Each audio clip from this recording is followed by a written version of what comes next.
আচ্ছা পিছনের ব্রেক, তারপরে পিছনের ব্রেকটা হচ্ছে একটা চাপ দিলে দুইটা চাকা এট এ টাইম ফিক্সড, একসাথে ব্রেক হবে। এবার ব্রেক তুলে দিলাম, এখন হচ্ছে দুইটা চাকা একসাথে ওপেন হয়ে গেল। এবং এই যে স্টলার আছে এটা প্রত্যেকটা চাকার ভিতরে সাসপেনশন সামনে এবং পেছনে। আচ্ছা এটাতে চারটা সাসপেনশন, চারটা চাকার মধ্যে সাসপেনশন ইউজ করছে এটার মধ্যে।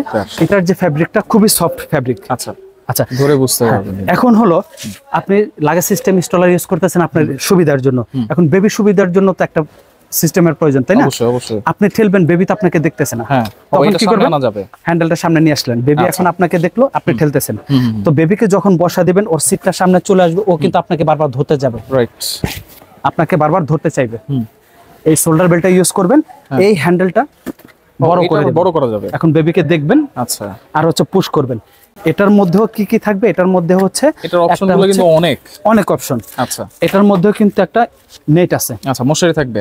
হ্যাঁ, তো আমি বলতেছি যেটা আমি চাইলে কিন্তু প্রত্যেকটা স্টলারে যা যা আপনার হচ্ছে ফিউচার আছে সব দেখাতে পারে, কিন্তু এত ধৈর্য হয়তো কারো থাকে না, এত বড় লং ভিডিও দেখা যাবে না। তো এই জন্য আমি জাস্ট দেখা দিচ্ছি, বিস্তারিত আপনি যেটা নিতে চান আমাকে ভিডিও কল দিয়ে বলবেন যে এটার কি কি সিস্টেম আছে আমাকে দেখান, আমরা সব A to Z বুঝিয়ে দিব। এটার প্রাইস কত দিচ্ছেন? যাই হোক, এটারও প্রাইস কালার থাকবে 2টা থেকে 3টা কালার থাকবে। এটারও প্রাইস থাকবে মাত্র 11,500 টাকা। 11,500, মাত্র 11,500 টাকা। ওকে, অবশ্যই স্ক্রিনশট দিয়ে রাখবেন।